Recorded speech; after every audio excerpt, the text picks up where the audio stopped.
Welcome to episode 27 of Leading People with me, Gerry Murray.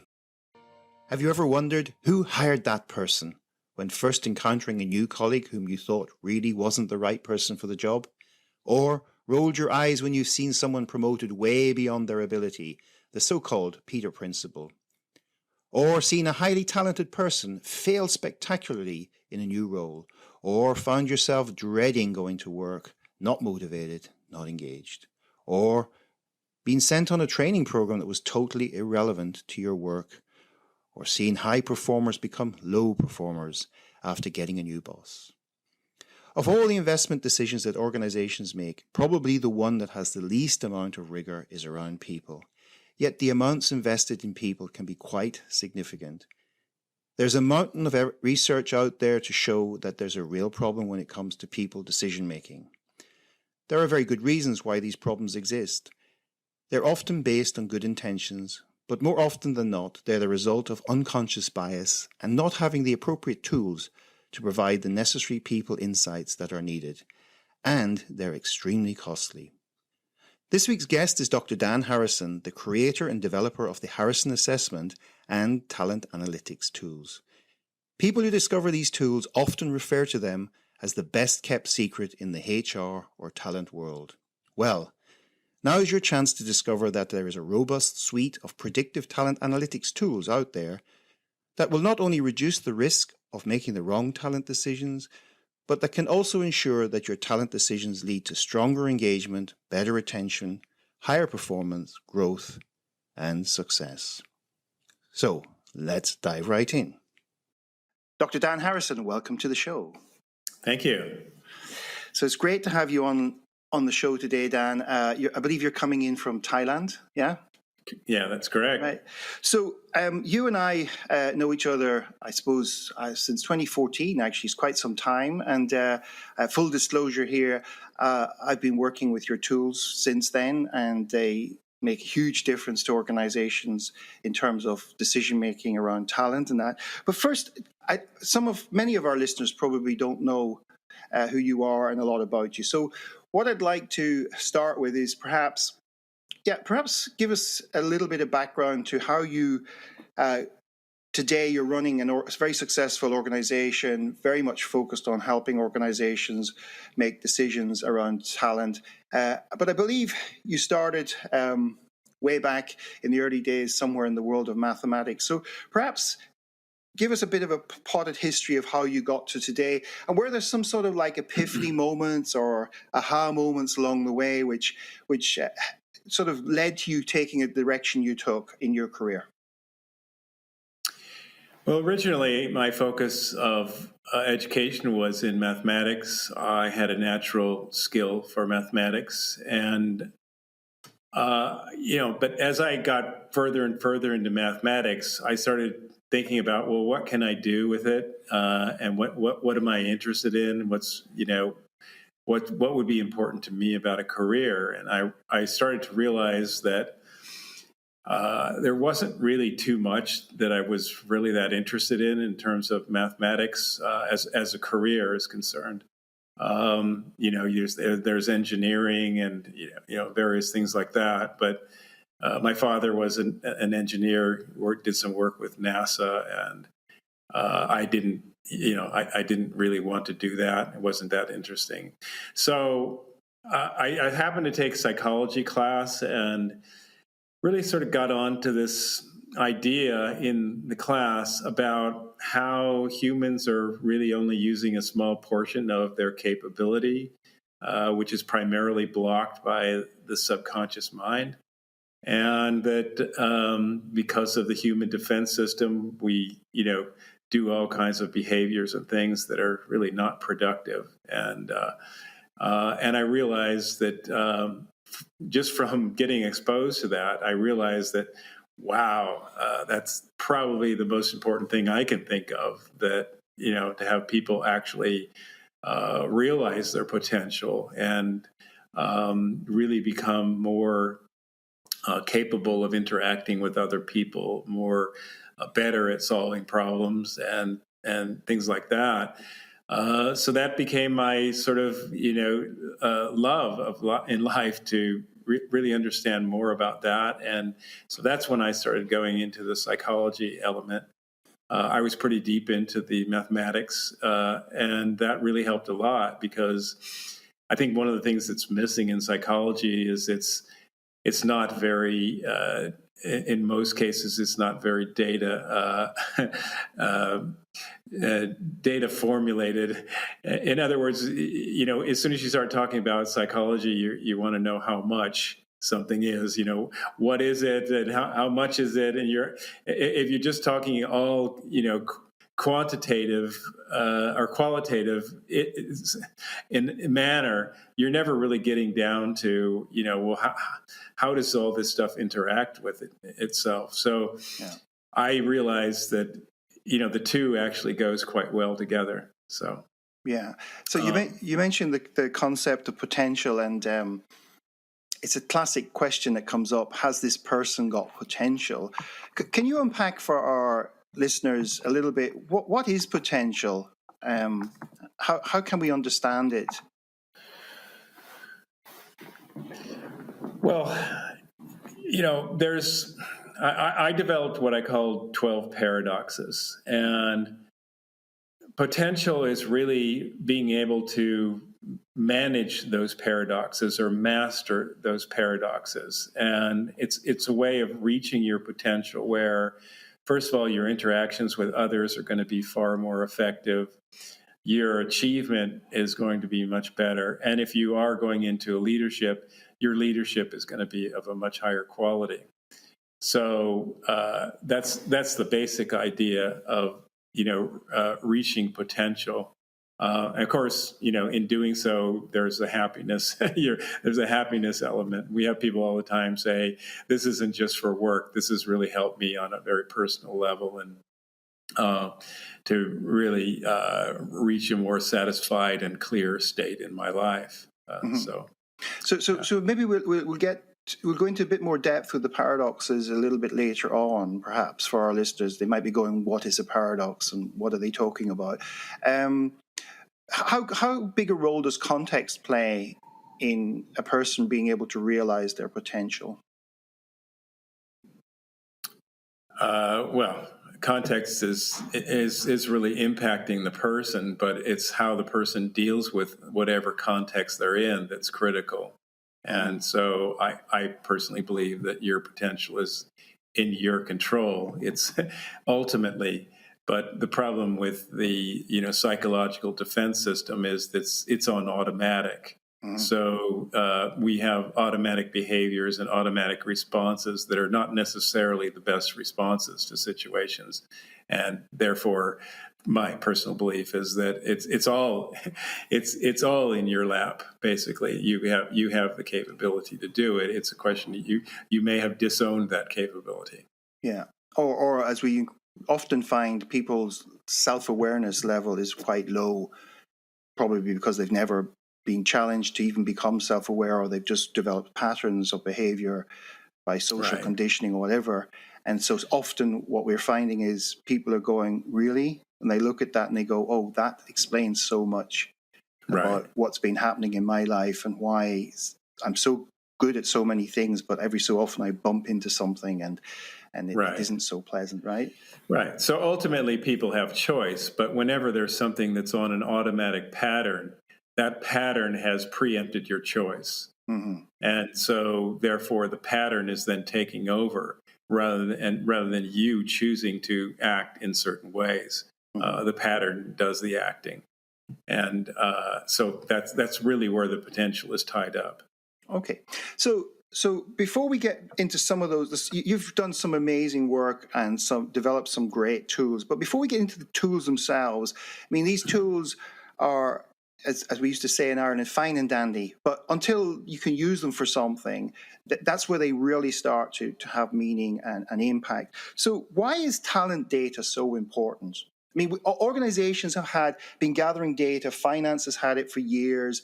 Go back 25 years ago, sales and marketing had very limited data. It used to be this joke, 50% of your advertising budget is wasted. We just don't know which part. Today, they have great metrics, the web, the track back clicks, and you name it, and they can look at the organization. HR, and the people side has really is sort of trying to run after the bus a little bit, it seems at times. But why is data so important? Whether you're in HR or whether you're just a manager who wants to build a great team around themselves and a big successful organization. Well, people data is critical because you have to, if you understand the people that you're dealing with, you're going to be much more able to do whatever it is that you're trying to do. So no matter what aspect of the people, it's people who are creating the success of the organization. So it goes right down to, who to hire for which job. Who's going to be passionate about the job, how likely they are to remain in the job, how are you going to interview them, how to convince top talent to work for you, who to promote and how to ensure they'll succeed, how to retain your top talent, how to inspire people to develop, how to turn weaknesses into strengths, how to target and develop and create success. I mean, except all of that is really tied in, and it's pretty much everything that people do in HR. And having people analytics is really a critical aspect to be able to do those things, because how are you going to do it otherwise? You're going to just be guessing at what to do at these various stages of the talent cycle. Yeah.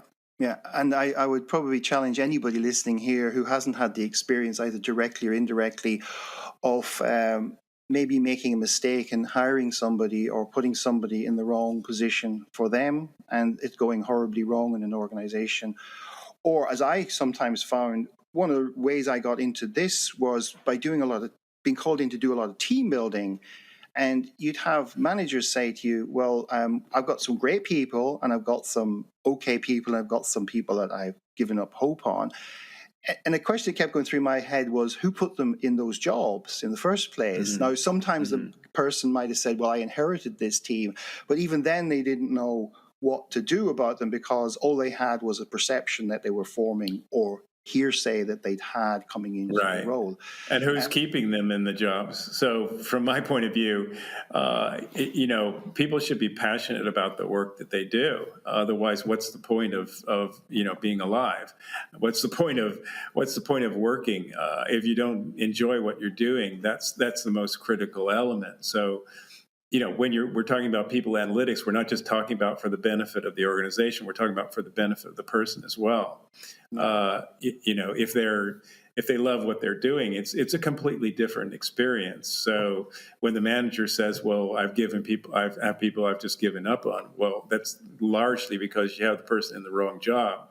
That doesn't necessarily mean there's something wrong with the person. It means that there's something wrong with the fit with the person in the job. Yeah, I could share stories about the revelations that occur when a person is shown a certain respect or acknowledgement of their strengths or even just their core motivators, how it can light them up. That person who was written off can actually turn out to be quite, prove all the perceptions wrong. But I think you've set the scene now for something that's quite probably very relevant. And that is this movement out there, or this movement of thought that has grown up in the last 12 months or so around this concept of the Great Resignation. And we're hearing about the Great Resignation. McKinsey recently wrote an article called The Great Attrition or Great Attraction, The Choice is Yours, and taking that concept of choice that you mentioned. So many people probably, what's happened in the world with COVID has given people quite a big emotional shock. And a lot of people are probably really looking at themselves and what they do for a living and do they enjoy it, et cetera, et cetera. Perhaps you, one of your core concepts that you work with is this enjoyment performance theory. Maybe we can start to unpack that, because it may be organizational leaders out there, and I know some of them are going through restructuring, some of them are trying to figure out how to make hybrid work.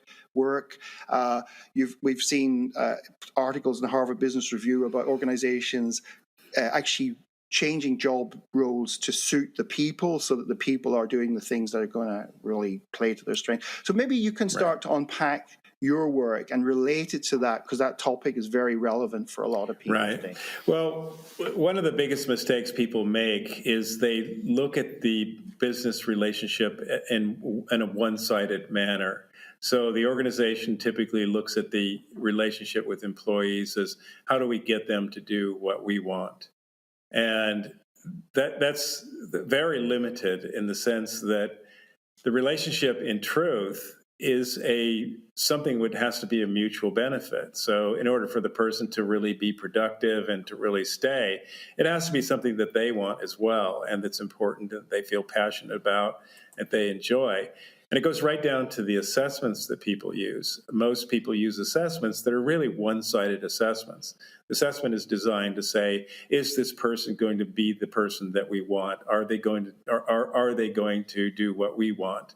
And that part is good, but the problem is it's missing something really important, which is this job going to do something that fits this person's ambition, their career, aspirations, their desires to develop. Is this job going to give them passion for what they do? And we proved this right in the beginning. One of the first research pieces we did was in Australia, where we worked with the unemployment department. And they had people who were basically receiving what they call the dole, or unemployment. And they would try to take these people off of the unemployment rolls and put them into customer service jobs. And they would just sort of grab people and put them in, and they'd give them some training. And the projects, it would cost them about $20,000 a person to get them in there, give them a little bit of training, and get them started. And they were coming out with, about a 19% success rate after 3 months after evaluation. 19, you said? 19. 19, yeah, it's really poor. And then I can't remember the exact figures, but after we started getting involved and say, look, you got to get people who are passionate about this job, who are going to actually enjoy working with customers, and have those sort of characteristics that one, make customers happy, but that they're happy dealing with the customers. Mm-hmm. And so we started, helping them to select the people who were going to fit that role. And it completely flipped around after they started doing the research afterwards. They were getting like 87, 89% success rate after that, instead of 19. And, it was a major transformation. And the people running the courses would say, like, where are these people coming from? How can this be so different in our course? And it's very simple. You just got people who are, really want to do what you want them to do.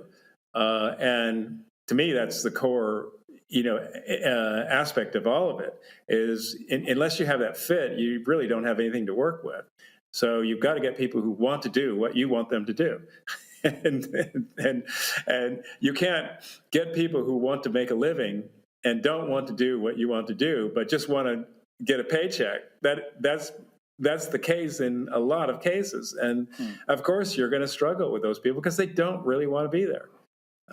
Right? So they're putting in their time in order to get a paycheck. And, the truth is, we spend a lot of time in our work and our jobs, and just for our own sake and our own sanity and our own great feeling in life, it's essential that we like what we're doing and that we're having fun doing it.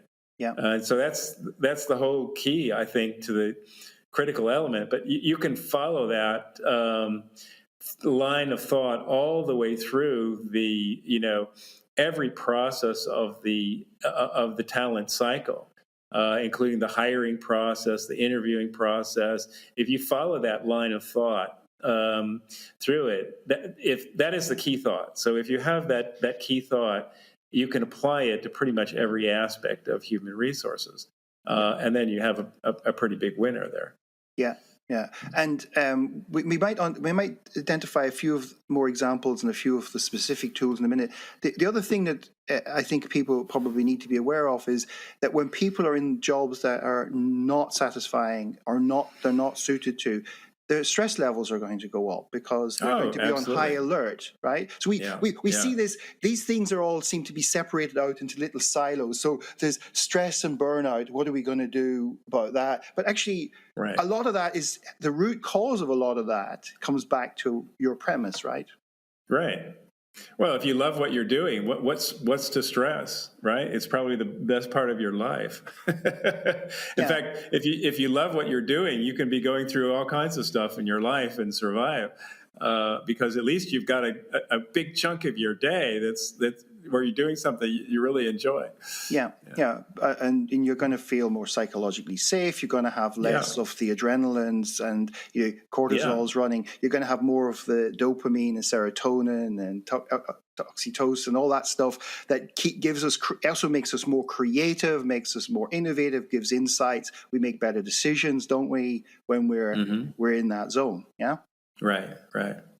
Okay, so let's take that now. Let's look at the cycle in a few blocks. So there's getting people into the organization. So you've developed, for example, tools around job success, right? Could you maybe explain a little bit how that works for if anybody out there saying, but how does all this work? We hear about, they've got all these great personality tests and all that. Maybe you'll unpack that for us in a minute about why they're not doing what you can do. But how do these tools, let's get people into an organization. Why, for example, does a personality test not really give you the information you need? The Big Five based personality test versus what you can help somebody understand about the candidate. Okay. So typically what people mean by personality tests is there's this general set of traits or characteristics that are very general, and that basically, people are put in these categories of personality, and this includes the Big Five as well. And then the hope is that you can somehow apply that to every job that there is out there. But the problem is the research on that is really based on what makes people successful in general. And the real problem with that is what makes people successful in general is quite different than what makes people successful in specific jobs, because there's huge variations depending upon the job. And it's also a one-sided viewpoint. So we're looking at, what are these personality traits? And we usually ask some, relatively tricky questions to try to determine the person's so-called personality. And that already puts people's guard up, and you're more likely to get skewed answers from people who are, answering those things. Whereas if you take a different tack and you just simply have a large array of, what things do you like doing, and what's important to you about employment, you're not only able to glean that same psychological information about their behavior from that, but you're also basing it on what's important to them. And that doesn't get their defenses up. They're much less likely to lie about it, and they're much less able to lie about it because there's no negative questions being asked. And any negative or counterproductive potential behavior is a result of looking at the combination of their choices. And that gets into the paradox, which we'll talk about later. But so that's the critical element that you're looking for. Yeah, and you designed a questionnaire that actually at the end creates about 175 data points. And you've used an approach which you have to have them. Yeah. You have to have that many data points because every job is very, very different. And so you need a lot of data points, and they need to be configured differently for every job. Yeah. And we do that by collecting a lot of research and looking at the relationship between high performers and low performers in specific jobs. And then we're able to identify the specific factors that relate to high performance and low performance in specific jobs. And I can tell you they're very, very different for the different jobs. And so it's a complete fallacy to think I'm going to then create a set of things that are going to apply, a small set of things that are going to apply to every job. That doesn't exist in nature. And if you do that, you're going to get a pretty low correlation when as far as the results are concerned. And you're going to get much less buy-in. So there's really an important element is you've got to get buy-in from the person. Now, whether you're using it for recruitment or development, they have to feel this is relevant to me and this is important to me. And it has to foster a conversation that's going to be productive in terms of the person's employment. And ability to target developmental needs as well. And you're just simply not going to get that when you're putting something up and say, this is a personality test, and we're testing your personality. That creates a lot of problems. And of course, psychologists know that, Yeah. So some of them still hang on to that, but I suppose it's this sunk cost fallacy or the confirmation bias where people have been using these other tools for so long that they feel they have to stand by them, and yet there are other ways of getting at this. And one of the things I think, from if our listeners are kind of trying to figure this out, is that, as you say, there might be 170 factors, 5 factors in there, but we often are only looking at plus or minus 40 factors because they're tailored to that specific role. For a specific job. And also the other thing is typically, personality assessments use simple correlations. So they say, it correlates with performance or doesn't, and we'll use it. But actually, there's different types of correlations. So some factors are really different than other factors. So, for example, with some factors, like takes initiative. Well, the more initiative for some jobs, the more initiative you take, the better it is. But for other jobs, you only need to take at least a moderate amount of initiative, and having more initiative doesn't really help. But if you're really lacking initiative, it can hinder. So, and that's a very different type of correlation. And unless you're dealing with those things in that way, and then it becomes a detractor. Yeah. And there's also traits that are detractors as well. So you can't just look at what we call success traits. You have to look at the detractors that can hinder the person's success and satisfaction in the job. Yeah. So and that's a big difference as well in terms of what we do.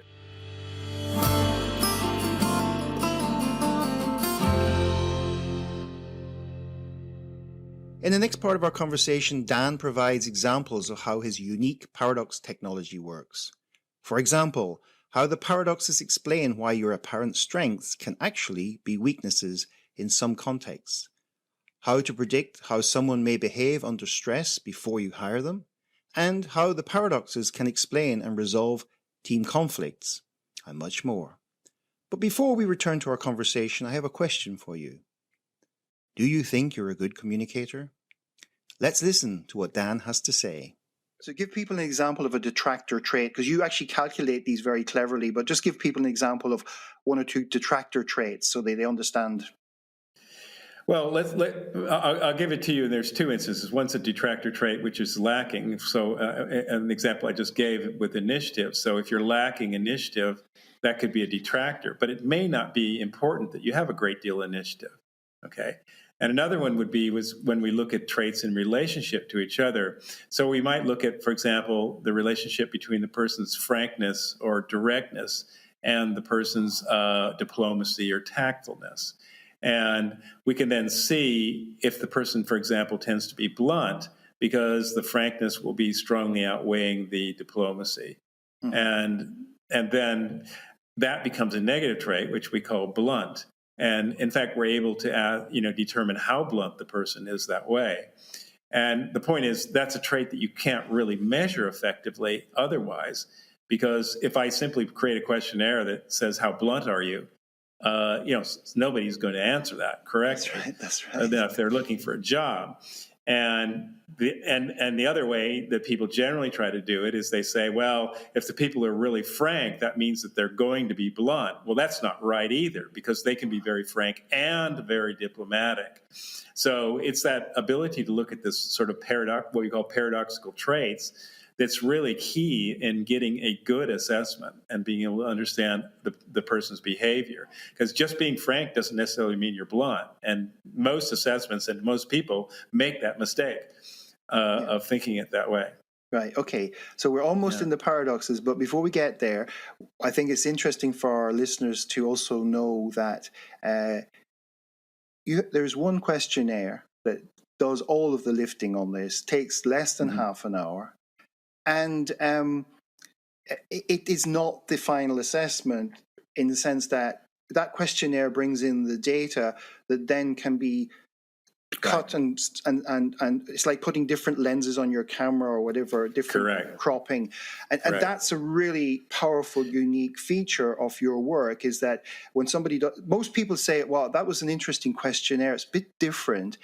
And then they go to the results and they go, I've taken lots of, they call them tests sometimes, and yours is not a test because there's no right answer in it. It's just really an assessment. But they come to the end of the process and say, I've taken a lot of assessments in my career, but I've never had one that's so profound and given me so much personal insight. And that's the point about the frankness. Somebody who is overly frank and coming across to others as blunt often doesn't realize it until they see it, and then they go, oh my God, that explains some of the challenges I've been having in my interpersonal interactions. So, so how did you come to design this questionnaire in such a way that it provides so much rich information afterwards? Well, a lot of this has to do with the work I did in psychology, where we did work in human potential, and did a lot of work related to the human psyche. And we used a process we call pondering the opposites. And when you ponder the opposites, you begin to see, be able to see unconscious material or subconscious material. And what happens is most people are stuck in a single, at least some single polarity. And so that would be an example. If a person tends to be frank but not diplomatic, what they're really doing is they're saying, I tell the truth, I'm a truth teller, and they're having the, self-esteem as being, telling it like it is. And what they're not really understanding is that that's really undermining them. And that's creating animosity in their relationships. And yes, of course, it's great to be truthful. It's great to be frank and direct. But if it's not supplemented by diplomacy and tact, it becomes a negative thing. It actually keeps you from having contact with other people, which is what you're trying to do. You're trying to get your point across. You're trying to have a connection with other people. But in truth, if you're lacking the other side, then you're hindering your own goal.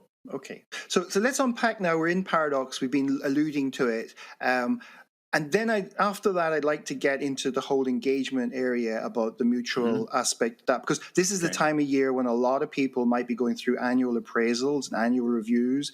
And we can talk a bit about how your work is so useful in those contexts. But let's first explain to the layman what you mean by a paradox and what you mean by paradoxical traits again. So we've already started to unpack that by taking two traits and contrasting them. But maybe explain a little bit more how you've come to this and how people can understand it and relate to their real lives.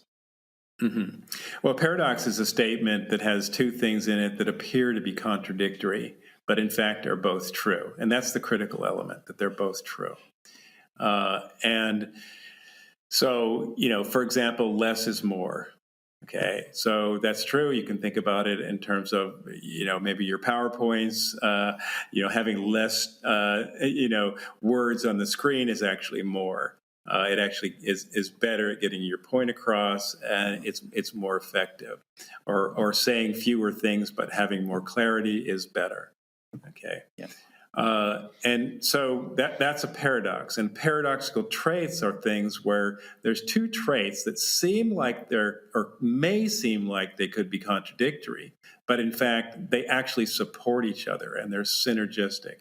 And so frankness and diplomacy is an example of that, where those two things go together. And when they're put together, it gives a person an especially unique and powerful combination in which they're able to communicate very, very effectively. Gives them versatility, or as one of our colleagues calls it, adaptive capacity, the ability to adapt to situations, right? Yes, and they're able to sort of resolve, the point of that type of communication is they're able to resolve issues with other people and interact with other people that's, productive, and especially in a work situation. And that's a very powerful thing to be able to do. Okay. maybe give us another example of one of the other paradoxes that. Another example would be being open and reflective, and also being certain of your ideas. So that's things that people struggle with, and I think a lot of people struggle with that around the world now. Is leaning to one side or the other, but the truth is, we're all in a process of learning, and we're all in a process of developing and sort of growing our understanding of what's out there. And we need to come to some conclusions along the way in order to make decisions. However, it's a big mistake to think that those conclusions are a final result, and that other people's conclusions are not, don't have valuable information in it. So we tend to get people who are polarized because the individual is actually polarized. So they tend to polarize against other people. So a person who is both open and reflective and certain, they're able to interact with other people with ideas. They're able to say their ideas. Someone else says something that they don't agree with. Instead of them, bouncing back, getting into a big dispute and argument about it, they'll say something like, well, tell me how you came to that conclusion, and let me understand what your idea is, and how did you get to that idea, which is very, very different than someone who's just going to dig their mind in, what we would call being dogmatic, or people who tend to be more certain than they are open. They tend to be dogmatic. But on the other hand, people who tend to be more open and reflective and not certain tend to be evasive. So that's also not very productive as well. Or inconclusive. Yes. Yeah. Very good. Now, let's just take the paradoxes a little bit further. So you got these two traits that need each other, really. They don't really function well independently. And we talked about having a situation where perhaps you have an overemphasis on directness and you come across as blunt. We use this phrase, the me that others see.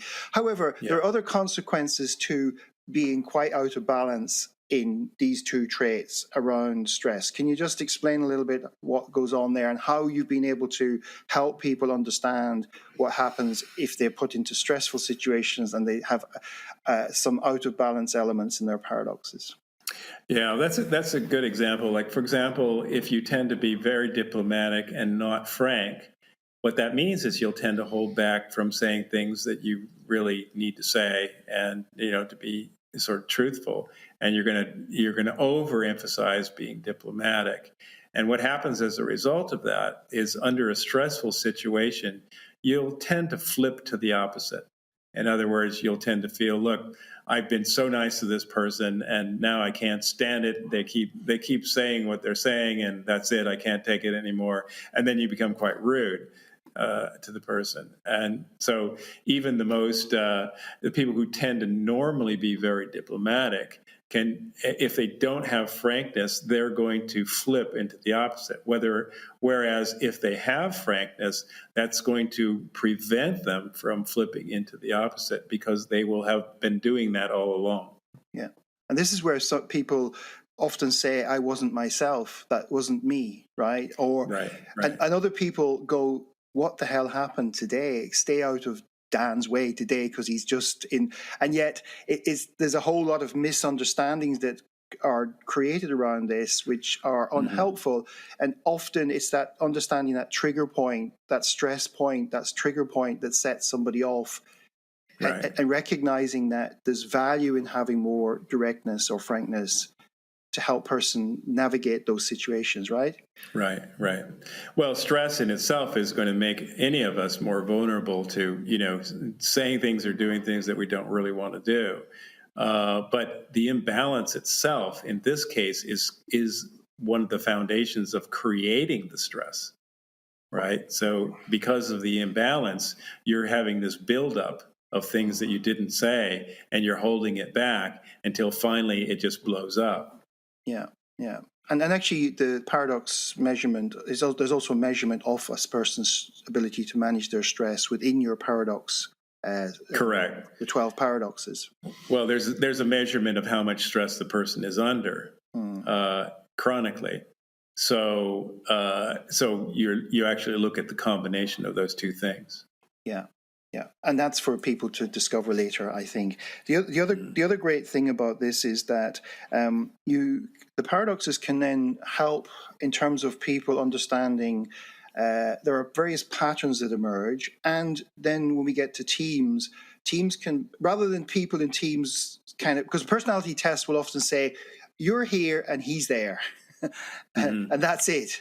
And then you say, well, what do you do? Well, I don't know because I'm now green and he's red, or whatever they're using as the classification. Right. The paradox is when they're put into teams do a totally different thing, don't they, for people's self-awareness and how to work together. Tell us a bit about that. Yeah, what's interesting about that is people who have the opposite imbalances tend to fight and have difficulty with each other. So, for example, we have a paradox called risking and analyzes pitfalls. And some people are very strong on the risking, not very strong on analyze pitfalls. I mean, they love to take big risks, and they don't worry about the possible consequences so much. And the other people are much more risk averse. They're high analyze pitfalls, low risking. They want to minimize or eliminate risk as much as possible. And those people are going to fight, because one person is going to want to do something that's much more risky than the other person, but it's a joint activity, and they have to do something together, and therefore they're going to clash. And what happens in a team situation is people start to realize that this is an internal battle that's going on within themselves, and that their best position is to have both of those things. And then they begin to realize that the other person actually has the thing I need. Whereas previously they tend to demonize the other person. They're saying, oh, this person just holds us back, or this person's just crazy at risk. And so once they understand the paradox, then they're able to see, actually, this person has something I need, and I have something they need. Yeah. How can we then work together to create something that's good? Right. And the other dynamic that kicks in, because I've done team days with this, is that there'll be people who are more balanced. They have access to both traits. And often they become mentors to the others, because they become people who somehow naturally have a sense of navigating both traits. And sometimes I've found that even just going and having lunch with them or having a coffee, going, tell me, how do you deal with that situation, has helped people go, but it's actually possible. Or they look at that person, it's like having the two-footed football player who can kick with both feet. I'm really good with my right foot. The other person going, I'd love to be able to confuse the defender by being able to turn on my left foot instead of my right foot, and they don't know that I can use both feet. And they often look up to that person saying, show me, teach me how you do it. Well, but now you're talking about the benefits of having the leader of the team mastering the paradox, and which is really critical. In fact, from one point of view, you can say mastering paradox is paramount for leaders, because the leader of the team is going to drive the team in different directions. But if the leader of the team is imbalanced, that's going to throw a monkey wrench into everything that happens in the team. Yeah. And there's some very nice patterns. We won't actually deal with the patterns now, because there's some white papers that people can get access to afterwards if they want to understand a little bit more about that, because I want to get to the engagement. I just want to get to the end now. And one of the things you've done is, to tell us, so we get back to this where we started from. Like, if people are not in the right jobs for them, they're not likely to be very motivated. They're probably not very productive, and they're not going to be therefore performing very well. And then we talk about lack of engagement. And organizations spend millions, and the world spends billions on things like employee satisfaction surveys and that. So just explain to our listeners, okay, those things have a purpose, but what is it about them that you can help people do with your tools, that the missing link that would help and really transform the lives of the people, the employee, and the lives of the manager, and the benefit of the organization? Right.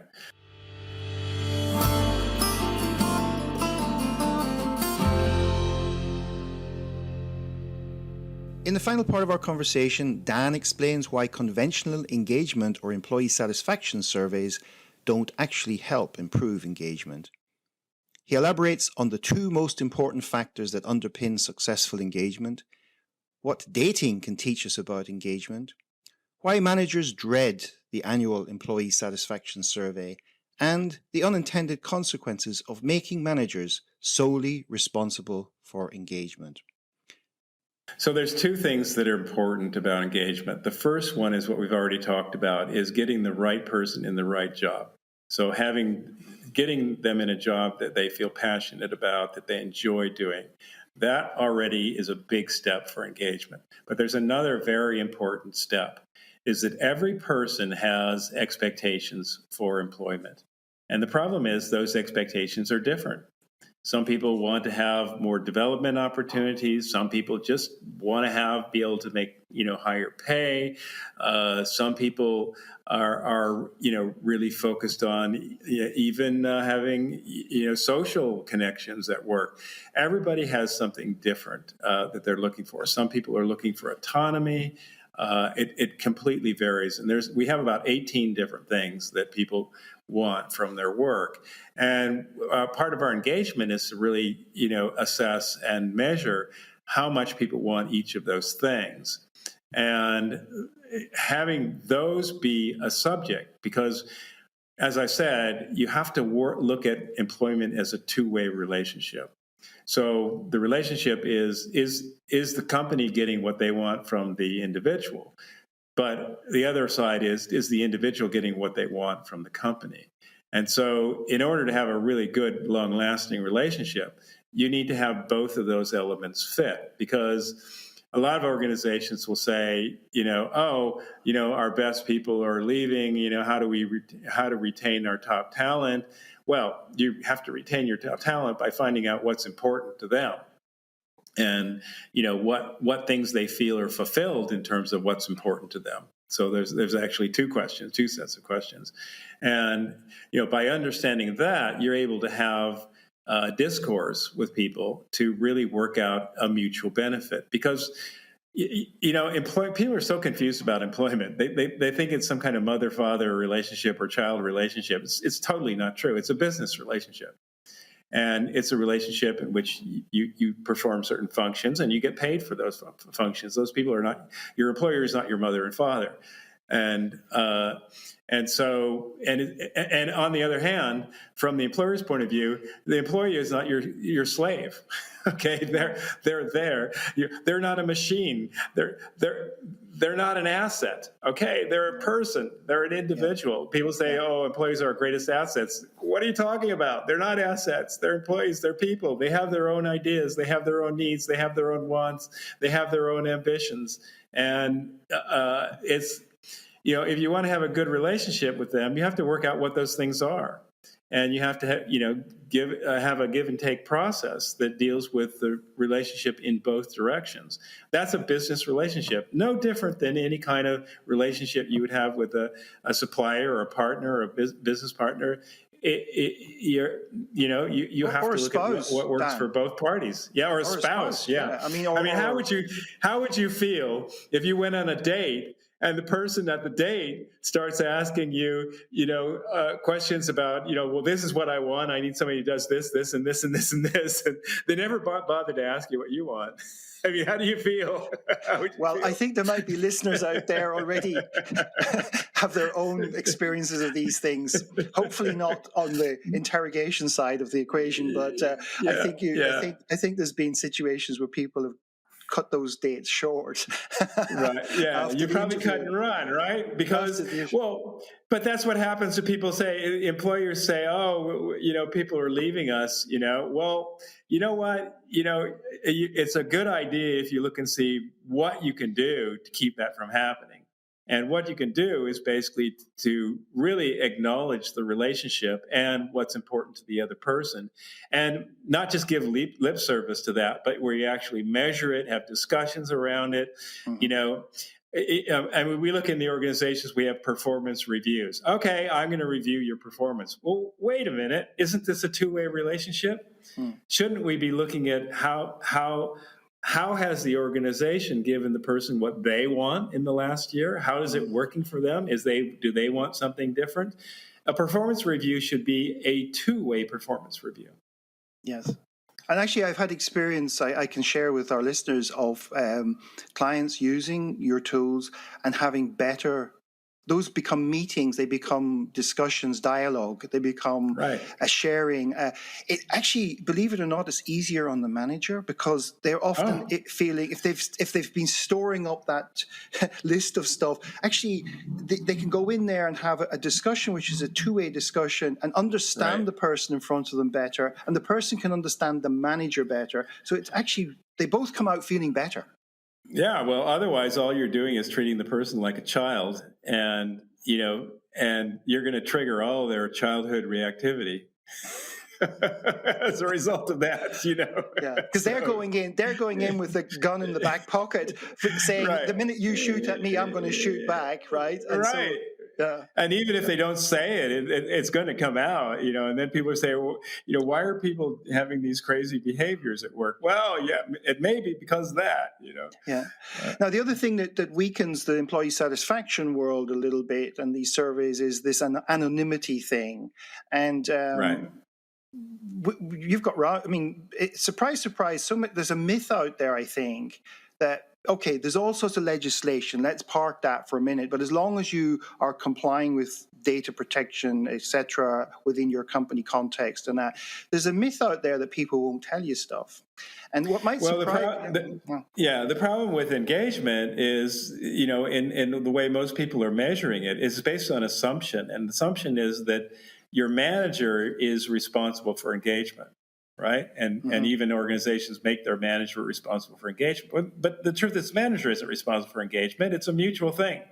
The manager can help. But first of all, the manager, if the person isn't in the right job, the engagement is not going to happen, period, to start with. And if there's not mutual discussions based on mutual needs, it's going to be very hard to get that kind of engagement long term anyway. Yeah. So that's the assumption. The problem is once you assume the manager is responsible for engagement, then you start asking questions that are basically having you evaluate your manager, right? And the reason why engagement surveys and things are anonymous is because they're afraid that there's going to be repercussions when the person evaluates their manager, right? And they're right, there would be. But if you take a different tact on it and you think about asking engagement questions that really amounts to what does the person want and how much do they feel like they're getting it, that's not an evaluation of the manager. And therefore, it does not need to be anonymous. You can start having a discussion around those things, just like the company can have a discussion around what they want and what's important to them. Yeah, and I can tell you from experience, just through my acquaintances, a lot of managers dread the the employee satisfaction survey when the results are being published because they're praying that they're above the average, right, on that score. Because if they're not, they're told fix it, but they don't know how to fix it because they don't know. If you've got a team of 40, 50 people, you don't know where to start. It puts the manager in a horrible position because the manager, firstly, one important part of their job is to hold people accountable, right? Mm-hmm. And so they have to hold people accountable. And at the same time, if you start putting them under that kind of stress and say basically engagement is the manager's responsibility, all you're going to do is to reduce the manager's tendency to hold people accountable, right? Because when they hold people accountable, sometimes those people don't like it. Right. Right. So then all you're really saying to the manager is we're going to evaluate you based on you having people like you. And that's wrong. That is completely wrong. Yeah. Right. And because it's going to have a really unintended consequence, which is the manager is going to say, well, OK, if that's how you're going to evaluate me, I'm not going to hold them as accountable. Right. No, that's people accountable. Absolutely true. Yeah. Yeah. So you have a situation whereby either people hold back on their true opinions, or they deliver anonymous feedback to a manager, and then the poor manager is lost, and as you say, maybe overcompensates to make sure that they don't upset people coming up to the employee satisfaction survey. The framing of the questionnaire cannot be around what your manager gives you. That's just completely wrong. It has to be around what are your expectations and how much do you think they're fulfilled? Because people have different expectations. You can have the same manager, and one person will feel like that manager is being, way too blunt or whatever, and another person will feel like, no, I like it. I like the way the manager talks to me, and it can be very, very different for the different person. So how can you then say, well, it's the manager's problem, right? To work out.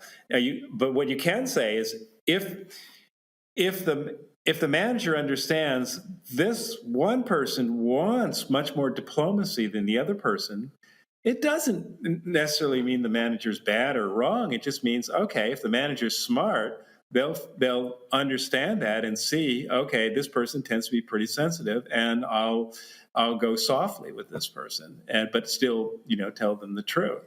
But as soon as I start putting pressure on the manager, it's your responsibility to get people engaged. That's the wrong thing to do, because also sometimes managers don't even have the authority to say who they're going to hire, right? So they may get people put under them that have no passion for the job. Mm.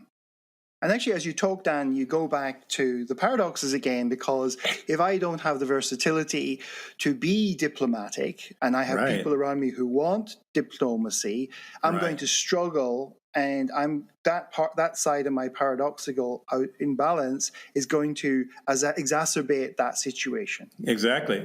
And the other thing that might surprise people out there is that you can actually find out people's engagement expectations and whether or not they have. The other thing you do is you have the supporting traits. So it's okay somebody saying, I want development, but if they have a very low inclination towards self-improvement, for example, that creates a certain kind of conversation, doesn't it?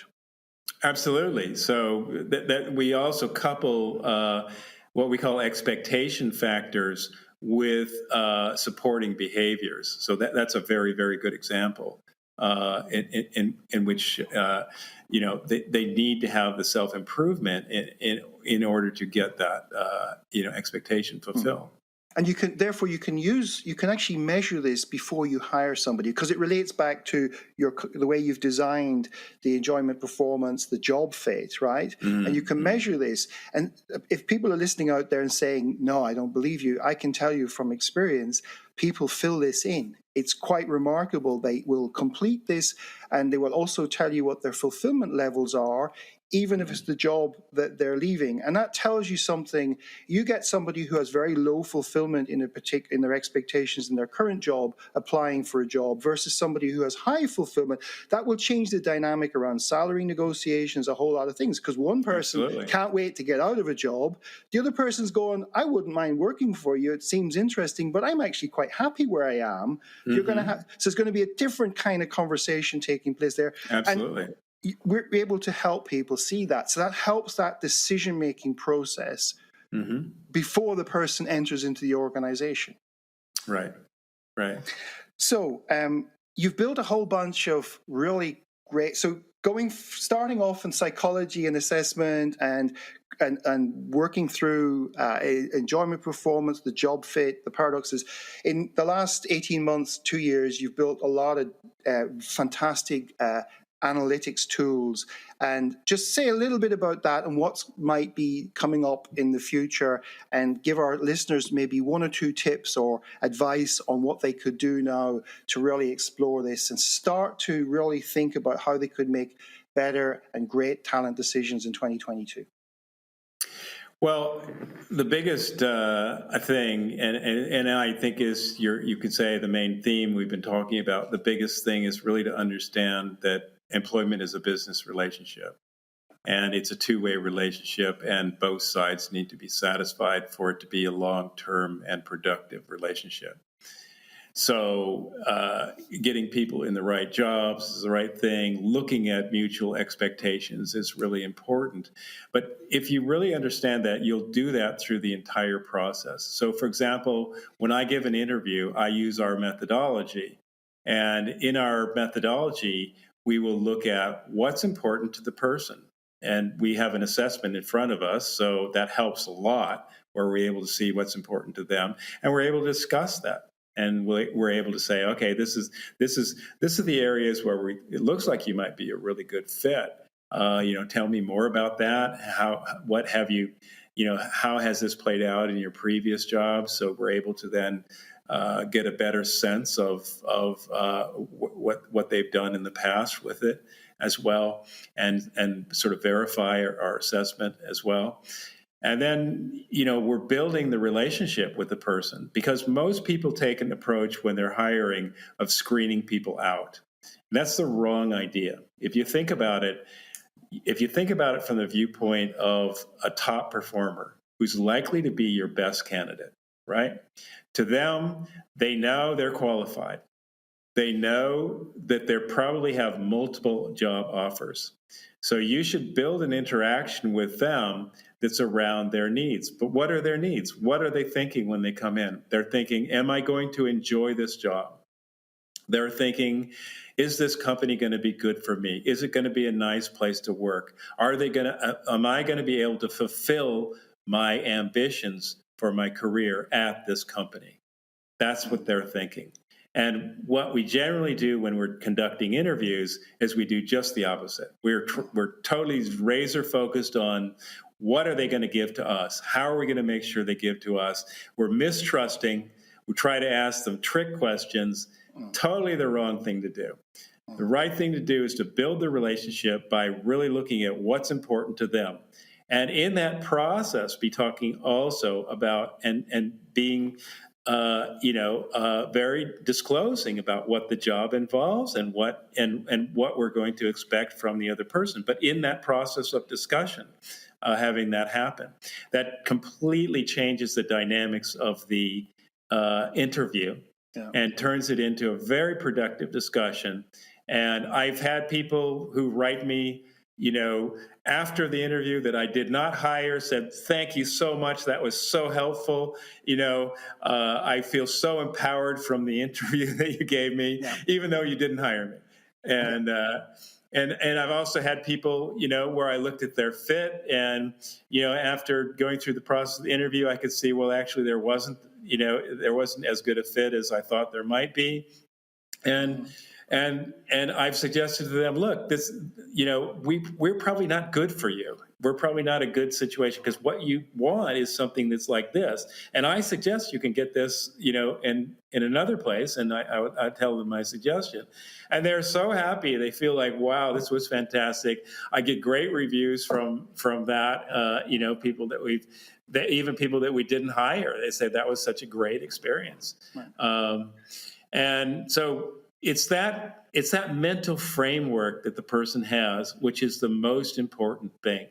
As a recruiter, if you think of yourself as a gatekeeper, then you're making a mistake. But I understand how you might, because you need something that helps you assess that to begin with. So you need a two-way assessment to not be a gatekeeper. But if you have a two-way assessment, you're able to not be a gatekeeper, and you're able to construct your interview in a way that is completely not as a gatekeeper, but as someone who's exploring a mutual potential benefit of business relationship with that other person. Right.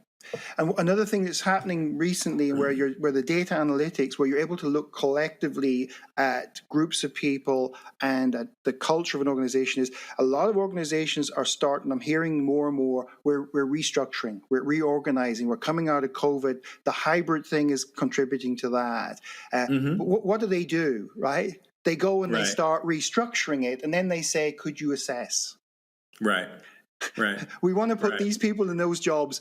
And so what happens is we become a kind of an insurance policy. It's like, we'll do the risk, the sort of due diligence for you. Whereas actually the opportunity is missed, because actually if they started off saying, who have we got? And where can we best make those people into roles where they're going to perform? Where are they going to be their most productive selves? And Yeah, the truth is it's easy to change organizational structure. It's a lot harder to change people's behavior patterns. So Yeah, but organizations you can don't do actually. it. You can do it, but it takes time. And Well, effort. organizations don't change, people change. And actually, people may not need to change dramatically if you understand them better. And that's where the data analytics, I think, are going to help people, help decision makers make those better decisions. Well, it's also very important to tell you where the organization is struggling. So, where are your engagement levels low? Where is their poor job fits in the organization? Understanding that is just key to be able to say, then what do we do about it? Okay. So, Dan, I'll put some links in the show notes. Can people connect with you on LinkedIn or anywhere like that? Yes, I'm on LinkedIn. Yes. Okay, great. And so, for what would you suggest people should do now, having listened to this, if they're interested? They can contact us anywhere in the world. We're in 70 different countries, and they can contact us, and we'll have somebody give them a demonstration of what we do, and they can then actually take a bite of the apple and have experience of how it could help them. Yeah, and that's the first important thing, is to just test this out for themselves, try it out for themselves to find out, does it help them improve their insights and decision making around the people they have, and take it from there. Mm-hmm.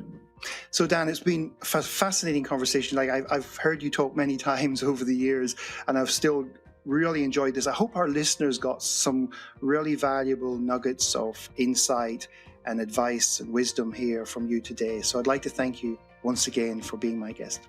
My pleasure. Thank you for tuning in to this week's episode. You'll find details of what we covered in the show with links, etc. in the show notes. Please share your key takeaways from today's guest and let your friends and colleagues know about the podcast. Oh, and if there's a particular author or leading thinker you'd like me to interview, just get in touch and I'll do my best to get them on the show. This episode was brought to you by Wide Circle, helping you make better talent decisions.